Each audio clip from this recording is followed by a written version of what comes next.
Good morning student, electrician और fitter द्वितीय वर्ष के छात्रों के लिए वर्कशॉप कैलकुलेशन और साइंस विषय का area of cutout regular surface मतलब नियमित सतह वाली आकृतियों से जो कटआउट करके निकाले जाते हैं उनका क्षेत्रफल ज्ञात करने का तरीका हम लोग देख रहे थे। और ये बिल्कुल रिवीजन क्लास है। इससे पहले हम लोग थ्योरेटिकल पार्ट पढ़ चुके हैं और एक बार क्वेश्चन बैंक से भी आपको प्रश्न हल कराया जा चुका है। तीसरी बार ये जो है आपको इसमें रिवीजन कराया जा रहा है, जिसमें नेमी की बुक से जितने भी असाइनमेंट दिए गए हैं वो हल कराया जा रहा है। इसी तरीके ये सिलसिला बढ़ता रहेगा। जितने भी अध्याय हैं फिर से एक बार सभी रिवीजन करा दिए जाएंगे। तो आज हम क्वेश्चन संख्या 14 आपको हल करा रहे हैं। इसका आप डायग्राम देखिए। क्वेश्चन संख्या 14 का आपको डायग्राम दिखाई दे रहा है कि ये जो है सर्किल तो पूरा दिखाई नहीं दे रहा है, क्योंकि सर्किल ये तब होता जब यहाँ पे भी आकृति कर्व होती इस तरह से, मतलब कि ऊपर वाला पार्ट यहाँ से काट करके निकाल दिया गया है। और आपको ये लंबाई जो मतलब ये काट कर निकाल दिया गया है, तो ये यहाँ से लेकर के यहाँ तक इसकी लेंथ कितनी ये पूछा जा रहा है। जबकि आपको दिया गया है ये फाई दिया गया, मतलब ये डायमीटर कितना दिया गया, 56 mm का दिया गया है। देखिए ये सेंटर है और सेंटर से जो रेखा गुजरती है उसको हम क्या बोलते हैं, व्यास बोलते हैं, जिसको इंग्लिश में डायमीटर बोलते हैं। और डायमीटर कितना दिया गया, 56 mm दिया गया है। और आपको ये जो लंबाई है, मतलब यहाँ से यहाँ तक जो है ऊंचाई, वो 45 mm दिया गया है। तो ये ऊंचाई हमें किस काम में आएगी, ये हमें थोड़ा सा देखना होगा। देखिए अगर आप रचना करेंगे तो ये हमारा क्या है, व्यास है। और अगर ये रेखा जो है, अगर ये पूरा सर्किल कंप्लीट होता तो ये भी व्यास ही होता है, लेकिन यहाँ से कट करके निकाल दिया गया है। तो ये जो लाइन है पूरा सरकमफेरेंस पे जाकर तो मिल नहीं पा रही है, लेकिन ये यहाँ से यहाँ तक जितनी ऊंचाई है उसी ऊंचाई को ये दिया गया 45 mm का। ठीक है, यहाँ से यहाँ तक के जितनी ऊंचाई है उसी को यहाँ पे आपको समांतर रेखा खींच कर बता दिया गया है कि ये 45 mm की ऊंचाई है। तो अब पूछ रहा है कि ये L कितना होगा, तो कैसे निकाला जा सकता है। इसके लिए थोड़ा सा आप दिमाग लगाएंगे तो क्या करेंगे कि ये देख रहे हैं, ये आपका त्रिज्या हो जाएगा। सेंटर से परिधि, ये परिधि का आखिरी पॉइंट है, तो ये क्या हो जाएगा, त्रिज्या हो जाएगा। और जब हमें व्यास दिया गया है तो त्रिज्या निकाल सकते हैं। व्यास 56 है तो त्रिज्या कितना हो जाएगा, 28 mm। पूरा ये जो ऊंचाई है, मतलब यहाँ से यहाँ तक कितना है, 45 है, और यहाँ तक कितना है, 28 है। तो अगर 45 में से 28 घटा देंगे तो हमें ये पता चल जाएगा कि ये कितना है, जिसको मैं आपको एक डायग्राम में हल करके दिखाया हूँ, वो हल करके दिखाता हूँ।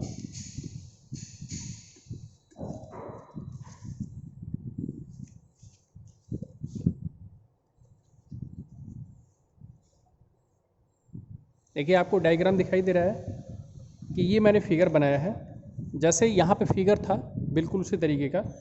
तो यहाँ पे मैंने ये बताया कि ये जो पूरा डायमीटर दिया गया था ये 56 का दे दिया गया था। तो सेंटर से यहाँ तक केवल त्रिज्या होगा, मतलब आधा होगा, तो ये 28 mm हो गया। और ये भी कितना हो जाएगा, 28 mm हो जाएगा। ठीक, ये पूरी ऊंचाई कितनी थी, 45 थी, तो ये क्या होगी, हमारी त्रिज्या ही तो होगी। तो ये तो 28 होगा, ये 28 होगा। और यहाँ से यहाँ तक पूरी ऊंचाई 45 थी, तो 45 में से अगर हम 28 घटा देंगे तो हमें ये पता चल जाएगा कि ये ऊंचाई कितनी है। यहाँ से यहाँ तक, सेंटर से जहाँ तक भाग कट कर लिया गया, तो ये 17 आ गया। क्योंकि 28 में आप 17 जोड़ देंगे तो आपका उत्तर यही आएगा। अब क्या हो गया आपका कि ये 28 है, ये 17 है, और ये आपका समकोण त्रिभुज है 90 डिग्री, क्योंकि ये आपकी क्या हो गई, जीवा हो गई। और केंद्र से जो जीवा पे लंब डाला जाता है वो उसको समद्विभाजित कर देता है, मतलब दो पार्टों में काट देता है। तो हमें क्या है, ये 90 डिग्री का कोण हो गया, ये 28 है, मतलब कोण कितना है, 28 है, और लंब कितना है, 17। तो ये आधार हम ज्ञात कर सकते हैं पाइथागोरस के प्रमेय से। तो पाइथागोरस का जब प्रमेय अप्लाई करेंगे तो जो L/2 है, मतलब इतनी दूरी केवल, अगर हम इसको नाम दे दें ABC, तो AC का वर्ग जो होगा वो किसके बराबर होगा, 28 का वर्ग माइनस 17 का वर्ग। और जब हम ये करेंगे तो 28 का वर्ग करके देखिए कितना आएगा,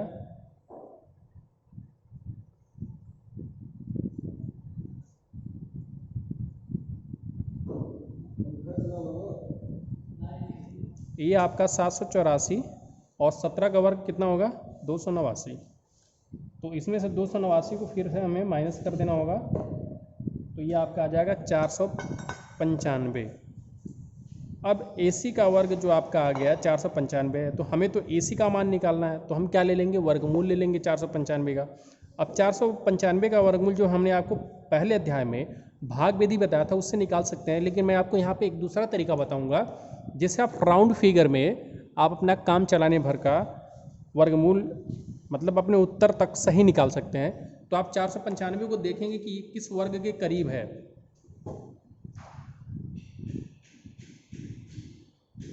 तो 20 का वर्ग आपको पता है कि 400 होता है, और 30 का वर्ग कितना होता है, 25 का वर्ग होता है 625। इसका मतलब ये है कि जो 495 का वर्गमूल होगा वो आपका, और 24 का वर्ग कितना होता है 576, 23 का वर्ग 529, 22 का वर्ग 484। तो 22 का वर्ग आपको पता है कि 484 होता है और 23 का वर्ग 529 होता है। इसका मतलब कि 495 जो है वो 484 और 529 के बीच में है। तो 495 का जो वर्गमूल होगा वो 22 पॉइंट समथिंग होगा, 22 और 23 के बीच में होगा, तो 22 दशमलव कुछ होगा। तो यहाँ से आपको ये आइडिया लग गया कि 22 दशमलव कुछ होगा। तो यहाँ से आप 495 का वर्गमूल निकाल लेंगे तो क्या आ जाएगा, L का मान आ जाएगा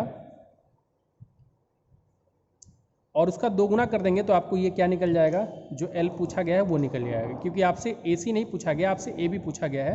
तो AC अगर आपने निकाल लिया है तो AB बराबर कितना होगा 2AC। तो इसी का 2 गुना कर देंगे तो आपका उत्तर आ जाएगा। इसका मतलब ये है कि अगर आपको L का मान निकालना था तो ये भी लिख सकते हैं 2 कड़ी में 495, ये भी आपका आंसर सही हो जाएगा। अब अगला जो क्वेश्चन है,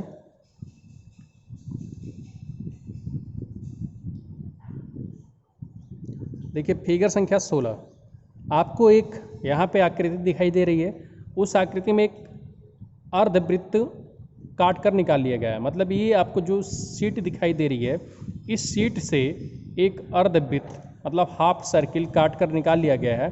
तो पूछा जा रहा है कि जो आकृति बचेगी, मतलब जो शेडेड भाग बचा हुआ है, उसका क्षेत्रफल कितना होगा। तो कैसे निकाला जा सकता है, तो आपको ये पता होना चाहिए कि जो सेमी सर्किल होता है, जो अर्धवृत्त होता है, उसका क्षेत्रफल निकालने आना चाहिए। तो यहाँ पे आपको अर्धवृत्त का त्रिज्या दे दिया गया 50 mm।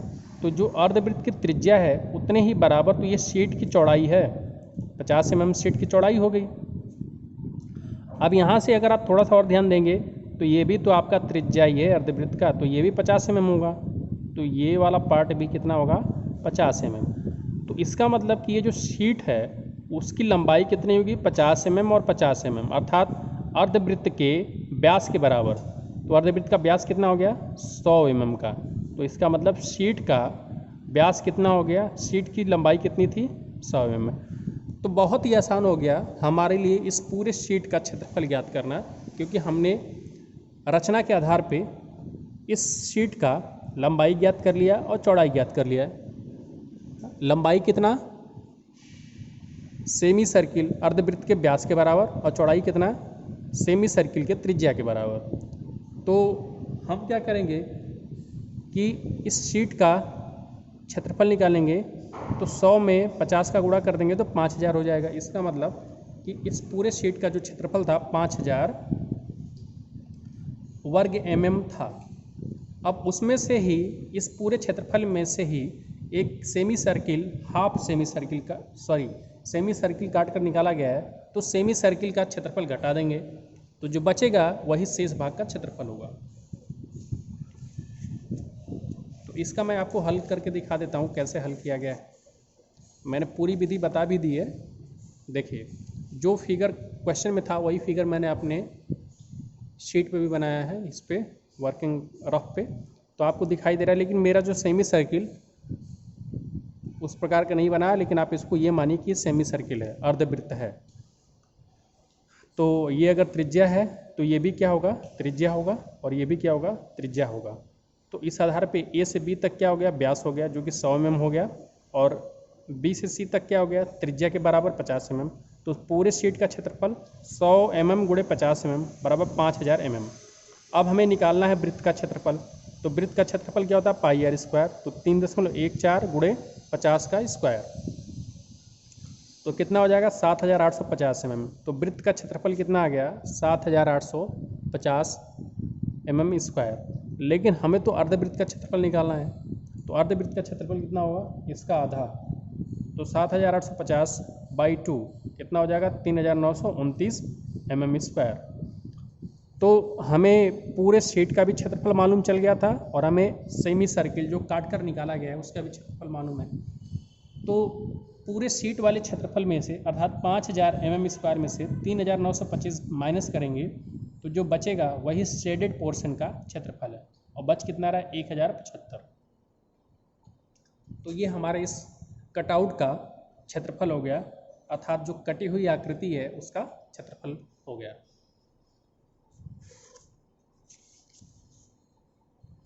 अगला क्वेश्चन है 18 नंबर, देखिए calculate the area covered by 3 equal circles of radius 2.8 centimetre touches one another. ये इंग्लिश में लिखा गया है, मैं आपको इसको हिंदी में रूपांतरित करके समझाता हूँ कि प्रश्न में पूछा क्या जा रहा है। प्रश्न में कह रहा है कि एरिया ज्ञात करिए ऐसे 3 वृत्तों का जिनका त्रिज्या 2.8 सेंटीमीटर है और तीनों एक दूसरे को टच करते हैं, मतलब स्पर्श करते हैं। तो सबसे पहले आपके लिए जो फिगर है मैं वो बनाकर दिखा देता हूँ कि फिगर कैसे बनेगा। तो ये देखिए, इस क्वेश्चन के लिए फिगर नहीं बनाया गया लेकिन मैंने बनाया है। तो देखिए ये एक सर्किल हो गया, एक दूसरा सर्किल हो गया, एक तीसरा सर्किल हो गया, और तीनों सर्किल टच कर रहे हैं एक दूसरे को।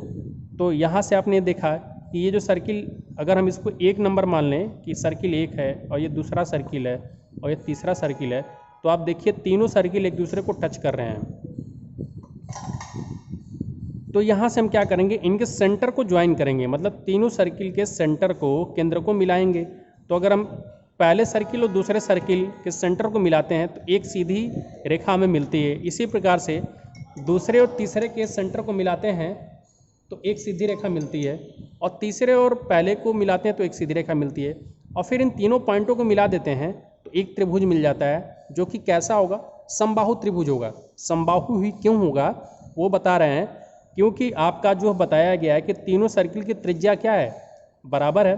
तो अगर ये 2.8 है तो ये भी तो 2.8 होगा, दोनों ही त्रिज्या है। तो ये वाली दूरी कितनी होगी, 2.8 प्लस 2.8 जो कि 5.6 के बराबर होगी।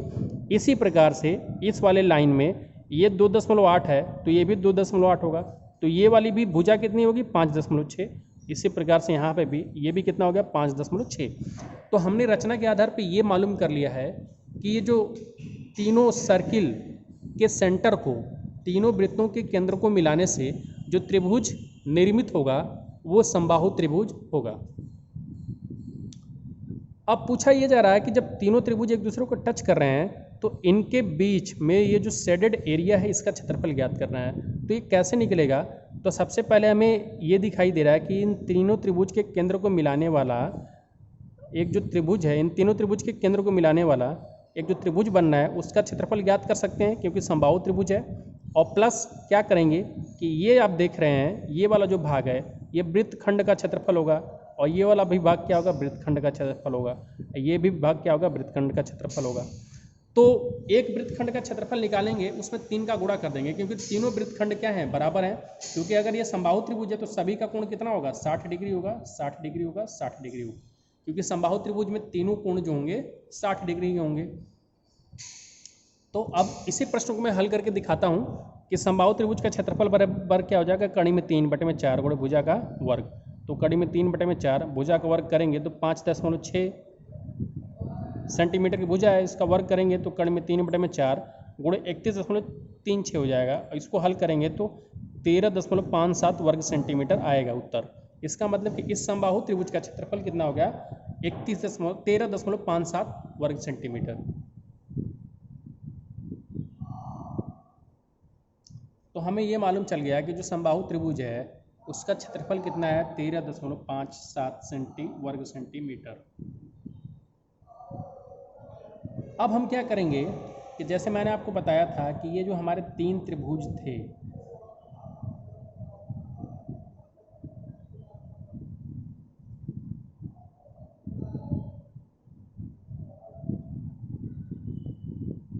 एक वृत्त का केंद्र ये था, एक वृत्त का केंद्र ये था, एक वृत्त का केंद्र ये था।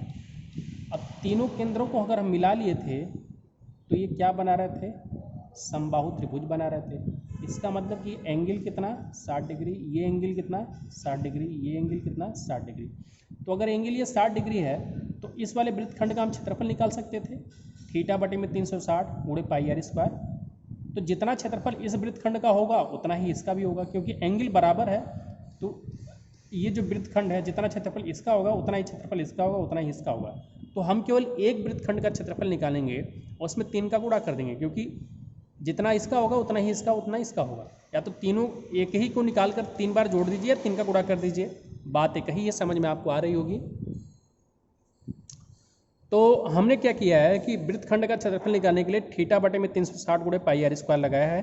थीटा का मान आपको पता ही कर दिया रचना के आधार पे 60 डिग्री। और हमें जो क्षेत्रफल निकालना है, ये जो बचा हुआ भाग है यहाँ पे ये क्षेत्रफल ज्ञात करना है। तो थीटा बटे में 360 गुणे पाई आर स्क्वायर, 60 बटे में 360 गुणे 3.14 गुणे आर का स्क्वायर, आर कितना होगा 2.8। तो 1/6 गुणे 3.14 और 2.8 सेंटीमीटर का वर्क करेंगे तो 7.84। फिर इसको हल करेंगे 1/6 गुणे 24.617। अब इसको हल किया है तो 1/6 में फिर 3 का गुणा कर देंगे, क्योंकि एक का तो क्षेत्रफल ये आ गया, एक वृत्तखंड का क्षेत्रफल ये हमें मिल गया है, उसमें 3 का गुणा कर दिए हैं। तो तीनों वृत्तखंड का क्षेत्रफल इसका भी, इसका भी, इसका भी, अर्थात इसका भी क्षेत्रफल, इसका भी क्षेत्रफल, इसका भी निकल गया। तो वो कितना आया 12.3088 वर्ग सेंटीमीटर। अब हमें निकालना क्या था, इस शेडेड पोर्शन का क्षेत्रफल। तो पूरे त्रिभुज के क्षेत्रफल में से ये जो आपका तीनों वृत्तखंड है उसका घटा देंगे, तो पूरे त्रिभुज का क्षेत्रफल कितना था 13.57 और उसमें से घटाएंगे क्या, तीनों वृत्तखंडों का क्षेत्रफल, तो वो कुल मिलाकर कितना है 12.3। और ये घटा रहे तो कितना आ जा रहा है 1.27 वर्ग सेंटीमीटर। तो इसका मतलब कि अगर ऐसे 3 त्रिभुज हैं जिनकी रेडियस त्रिज्या बराबर है, एक दूसरे को टच कर रहे हैं, तो उनके द्वारा जो घिरा हुआ भाग है उसका जो क्षेत्रफल होगा 1.27 वर्ग सेंटीमीटर होगा। तो ये रहा इस प्रश्न का हल। अगला एक प्रश्न और है, फिगर संख्या 20 देख रहे हैं, जिसका मैंने ये फिगर संख्या 20 देखिए। आपको ये शेडेड पोर्शन का क्षेत्रफल निकालना है और आपको त्रिज्या दिया गया r बराबर 0.8। तो इसको आप खुद से हल कर सकते हैं और इसको ट्राई करिएगा। और आपको एक ये प्रश्न है, आपको ये b का मान निकालना है। तो आपको ये एंगल दिया गया तो ये एंगल निकाल सकते हैं 360 में से घटा करके, और थीटा बटे में 360 गुणे 2 पाई आर का फार्मूला लगाएंगे तो आपको ये मान निकल आएगा b का मान। तो आज के लिए वीडियो में इतना ही। वीडियो देखने के लिए आपको धन्यवाद।